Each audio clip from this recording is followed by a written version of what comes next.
Clément a fait une synthèse brillante des doutes, des questions qui ont motivé notre réflexion pour arriver à cette journée d'études. Et on va démarrer directement, je pense. Je vais jouer un peu le rôle de la castration par rapport au temps pour démarrer et donner les 15 minutes qu'on avait décidé de donner à chacun pour pouvoir après permettre les débats. Pour ça, on va commencer avec une première table que nous avons décidé, on a pensé comme une introduction au temps long, qui c'est pour nous toujours une priorité, pour placer la question, le débat dans le 19e siècle, qui a été traversé, pour ce qu'on connaît, les premières expériences populistes, mais aussi sur la réflexion conceptuelle, théorique, qui a été relancée en Amérique latine les dernières années autour de la question du populisme. Je pense qu'une espèce de relation spéculaire et miroir entre les deux parties, ça peut être une forme de commencer et démarrer la réflexion. Bon, je vous remercie également pour l'organisation de la journée, de ces journées plutôt, et pour l'acceptation, excusez-moi, de cette intervention qui s'inscrit un peu en amont de la chronologie, puisqu'il s'agit d'aborder des mouvements qui sont apparus à la fin du 19e siècle, en Espagne pour le blasquisme, en France pour le boulangisme et aux États-Unis pour le People's Party, et de les observer à travers leur utilisation de la rhétorique du peuple. Donc, c'est un peu éloigné des réalités d'Amérique du Sud. Néanmoins, en tant que propos liminaire et pour nourrir la réflexion, deux points peut-être. D'une part, le fait que ces mouvements de la fin du 19e s'inscrivent dans une généalogie du populisme, du moins au regard de ce qu'en disent les sciences politiques, généalogie qui est marquée par une seconde scansion qu'on trouve en Amérique latine dans les années 30 et 40, notamment à travers le péronisme. D'autre part, d'un point de vue plus épistémologique, c'est parce qu'il m'est arrivé régulièrement d'utiliser des travaux de chercheurs sud-américains, notamment Gino Germani et Ernesto Laclau, pour appréhender des réalités qui sont pourtant étrangères à cet espace et qui se situent à la fin du 19e siècle. Mais ici, c'est plutôt vers Ernesto Laclau que je vais regarder, puisqu'il s'agit de mettre en avant la constitution d'un espace hégémonique à travers la mobilisation du concept de peuple qui parcourt ces trois mouvements et qui peut être un angle d'attaque pour des comparaisons diachroniques tant il structure l'imaginaire politique à travers le temps et l'espace. Et en ce qui concerne les mouvements en question, son omniprésence est frappante, si bien qu'il va donner le nom à un parti, le nom à un périodique, et qu'il va parcourir les discours, puisque ces mouvements tentent de se mobiliser en son nom et par son action. Pour autant, c'est un terme qu'on sait très problématique. Hannah Arendt avait montré que depuis la Révolution, il avait marqué l'univers politique en France, mais pas seulement, également aux États-Unis et en Espagne tout au long du 19e siècle. Seulement, il parcourt l'espace politique en prenant des significations variées, notamment quand il donne la légitimité au pouvoir. Ainsi, selon les espaces, les époques, les périodes et les usages, il y a un flou définitionnel derrière ce terme, si bien que ce terme qui, dans les trois espaces, garde la même racine latine, prend pourtant des sens qui peuvent varier et qui ne peuvent être compris que par la connaissance en fait, de ces mouvements. Preuve de cette diversité sémantique, on trouve des typologies qui sont formées autour de ce terme, notamment celle d'Étienne Balibar que je vous partage, qui distingue le peuple ethnos, qui renverrait à la race, à une réalité ethnoculturelle, le peuple pléthos, la masse, les petits, le peuple démos, un peuple politique, les citoyens, et enfin le peuple laos, le peuple mythique, celui des révolutions et des nations, particulièrement au XIXe siècle. Mais si cette typologie est élégante pour distinguer les différents sens du terme de peuple, en fait, on trouve des variations au sein même de ces différents mouvements. Et nous allons voir ici le peuple en tant que signifié, à quel point il peut épouser ces différentes réalités. Mais au-delà de ça, il trouve aussi son unité au moment où il devient un concept, et notamment où il croit celui d'un peuple souverain agissant et par là même incarnant un projet politique. À ce moment-là, il devient plutôt insignifiant, pour reprendre encore Ernesto Laclau. Mais pour commencer,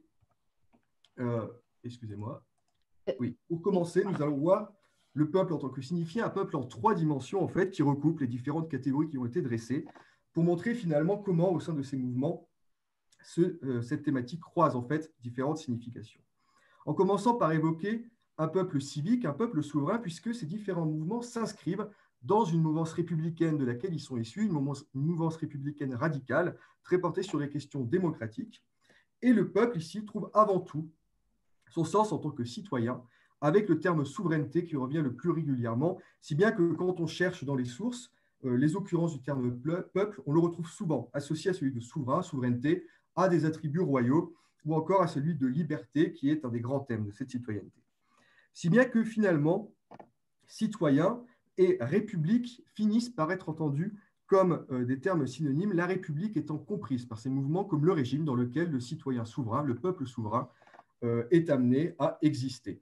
Je vous ai mis 3 phrases qui montrent que l'expression le gouvernement par le peuple et pour le peuple se retrouve en fait régulièrement dans les sources de ces 3 mouvements.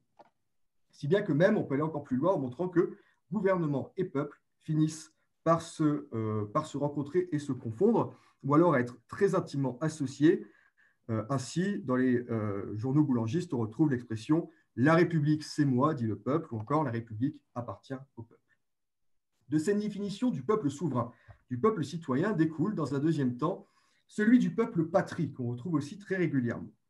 Mais ici, ce peuple patrie doit être compris comme étant dans la lignée de la définition de la nation telle qu'elle s'exprimait tout au XIXe, plutôt dans une tradition républicaine.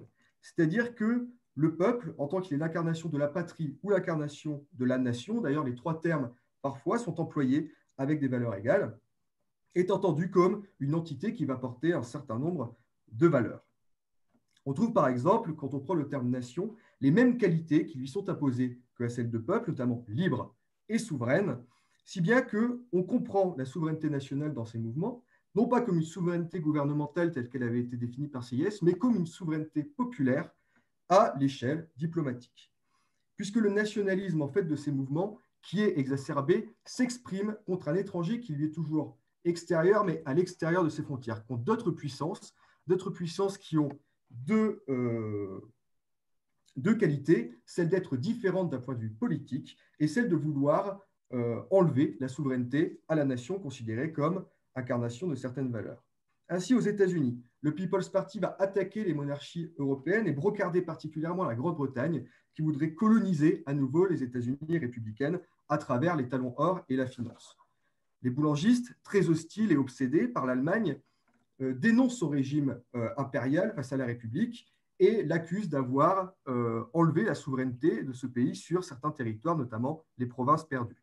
Enfin, les blasquistes, s'ils s'en prennent aux Américains, aux Yankees des États-Unis lors de la guerre de 1898, s'en prennent avant tout au pape, qui est accusé par les jésuites et les élites monarchistes de vouloir enlever la souveraineté à la nation espagnole, et surtout la peur de la décadence, qui est très importante dans cette époque du régénérationnisme, se trouve surtout chez les blasquistes au niveau des valeurs. Si l'Espagne est en décadence, c'est parce qu'elle n'est pas libre et qu'elle n'est pas république.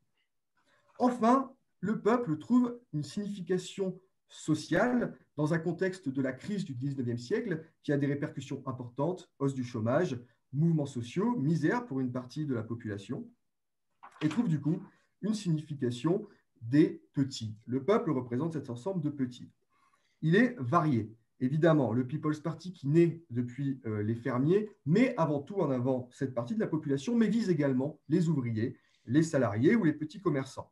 Le boulangisme et le blasquisme, qui sont des réalités plus urbaines et qui ont un électorat plutôt composé des masses ouvrières, s'adressent également aux zones rurales, aux paysans ou alors aux huertanos, donc cette zone rurale et agricole autour de Valence, où les ouvriers journaliers peuvent se révolter, notamment en 1900.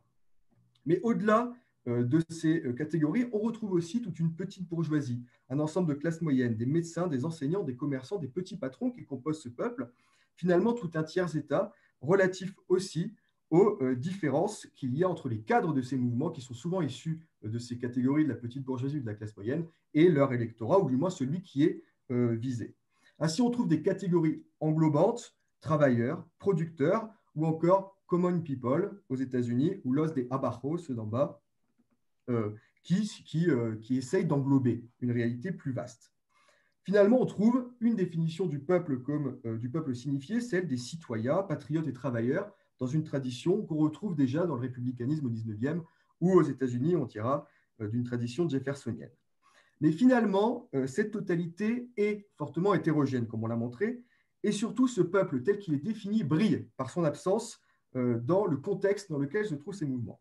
De plus, il ne suffit pas pour comprendre pourquoi la thématique du peuple, la rhétorique du peuple est omniprésente, et c'est pourquoi dans un deuxième temps, je voudrais vous montrer en quoi le peuple est aussi insignifiant. Alors là, je m'inscris plus largement dans les réflexions de Laclos, et montrer qu'en quoi le peuple constitue également un projet politique au-delà de ce qu'il peut signifier quand on essaye de lui donner du corps dans les différents périodiques et les différents discours de ces mouvements. On commença par montrer qu'en effet, ce peuple de citoyens, producteurs, est un peuple en miettes. Bien sûr, il y a tout un misérabilisme, un ouvriérisme dans ces différents mouvements qui montrent que le peuple des travailleurs est exploité et dans la pauvreté, est une victime de la crise et des abus du système capitaliste, qui n'est pas une énonciation du capitalisme pour autant, mais cet état social qui est récurrent et cette adoption des revendications ouvrières ou rurales s'explique avant tout parce que ce peuple a perdu ce qu'il a, sa caractéristique première, qui est sa souveraineté. Donc on a un peuple qui n'a pas de souveraineté. En effet, ces différents mouvements attaquent avant tout les régimes dans lesquels ils se trouvent, que ce soit la monarchie espagnole de la Restauration ou les républiques américaines et françaises. Ils les attaquent parce que ces systèmes ne sont pas jugés suffisamment démocratiques, voire très souvent monarchistes dans leur fonctionnement, et finalement usurpent le pouvoir du peuple qui, normalement, est le souverain légitime. Cette souveraineté perdue se recoupe donc avec cet état social, puisque la preuve de cette perte de souveraineté est bien sûr la misère de cette même population. C'est particulièrement sensible chez les blasquistes, où la léthargie du peuple est associée à sa pauvreté sociale, à l'illettrisme, à tout ce que le régime a causé pour cette population. Avec un terme qui recoupe en fait ces deux idées, c'est celui d'esclave qui revient très souvent. Le peuple esclave est récurrent puisque, à la fois sur le plan économique, il est appauvri, mais également sur le plan politique où il a perdu sa citoyenneté, en tout cas sa souveraineté. Et enfin, le peuple apparaît également comme divisé. Autre caractéristique du peuple qui suppose une unité. Ici, elle est perdue. Elle est perdue par rapport à sa condition sociale, puisque ces différents mouvements remarquent que ceux qu'ils appellent les classes, il faut comprendre ici des catégories professionnelles avec leurs propres intérêts, et non pas dans un sens marxiste, ont en fait des intérêts qui divergent, ce qui empêche de les rassembler. Le People's Party se confronte ainsi à des réflexions entre les intérêts des ouvriers, des fermiers ou des petits marchands, de même que les boulangistes ou les blasquistes qui parviennent peu à atteindre les zones rurales et essayent soit de réconcilier la charrue et l'atelier ou de réconcilier la fabrica et la tierra.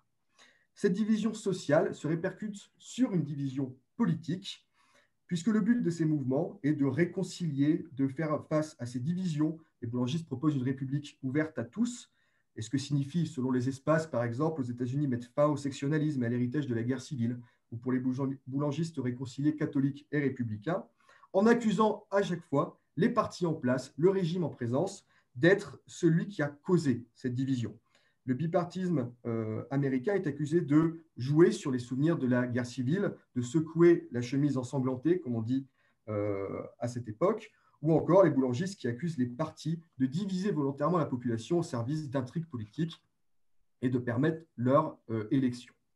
Pour restaurer cette unité, ces mouvements décrivent un schéma antagoniste. Là, on croise évidemment la théorie de Laclos, qui montre que la population, comme nous l'avons montré, est en effet divisée dans ses demandes démocratiques et hétérogènes.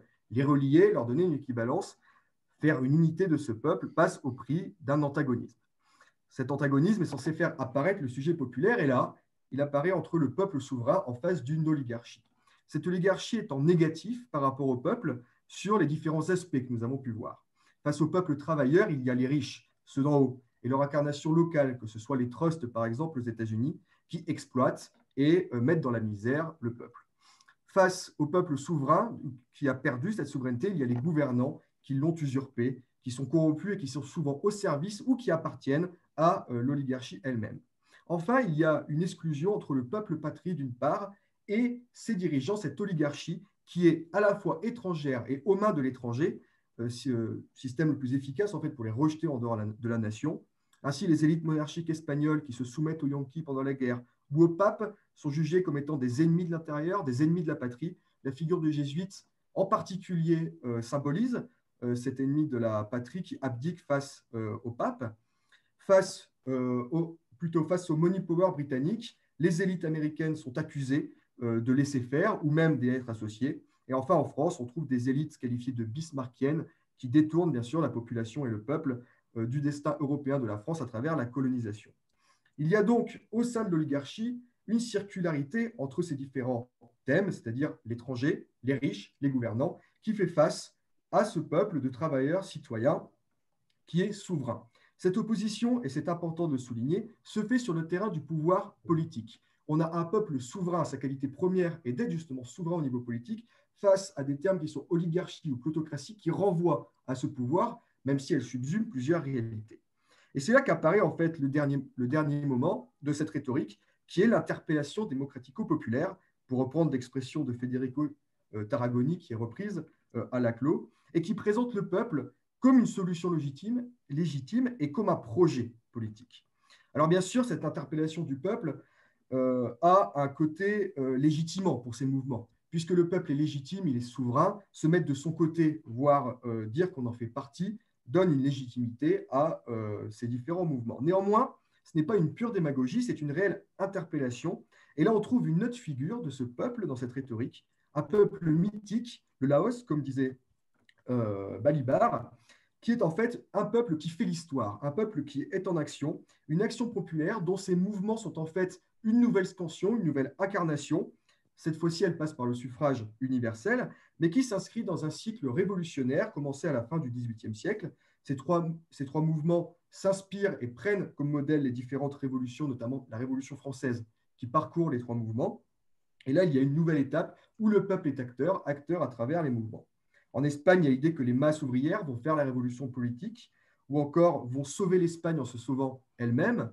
En France, le boulangisme est pensé par ces mouvements comme un mouvement d'affranchissement du peuple qui va remettre la souveraineté entre les mains de ce peuple et qui va refaire en 1889, la révolution de 1789. Et enfin, aux États-Unis, où l'héritage des pères de la nation est souvent reprise. À chaque déclaration, on retrouve « We the people, we as the people ». Le People's Party et cette victoire électorale est vue comme un uprising of the people, comme un soulèvement du peuple. Le peuple ici devient donc un signifiant d'un projet politique pour ceux qui encadrent ce mouvement, c'est-à-dire cette frange qui est issue du républicanisme radical. Il faut bien comprendre que pour eux, quand ils entendent solution par le peuple, c'est parce qu'ils pensent que tous les enjeux qui sont soulevés par la crise du moment, qu'ils soient sur les questions nationales ou sur les questions sociales, vont être résolus par la prise de pouvoir, premièrement, et ensuite par la démocratisation des institutions, qui passe par la démocratie directe, le mandat impératif ou le bulletin secret. Mais il trouve aussi son statut, pour reprendre Laclos, de signifiant flottant, puisque le peuple, qui est un terme qui est dans une grande tradition, mais qui en même temps est suffisamment flou et polysémique, peut subsumer un certain nombre de demandes, qui peut être cette fois plus sociales, plus nationales, qui vont se retrouver en fait derrière celui-ci.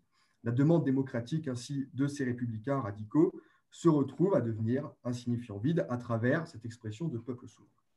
Ainsi, et pour conclure, à travers l'étude de ce concept de peuple, qu'on le prenne comme signifié ou comme signifiant, le peuple apparaît avant tout comme un peuple souverain qui est une solution légitime parce qu'il est porteur d'un projet politique, témoin de l'esprit démocratique de ces mouvements dits populistes, pour reprendre les mots de Federico Tarragoni.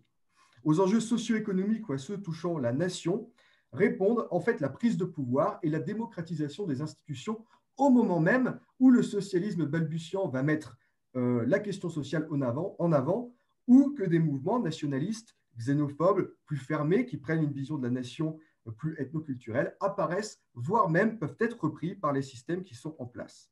Ainsi, ces premiers populismes, s'ils en sont, circulent en fait entre les extrêmes, moins comme un louvoiement que comme une tierce perspective qui tient lieu une révision radicale et démocratique du républicanisme. Une bibliographie pour conclure. Parfait.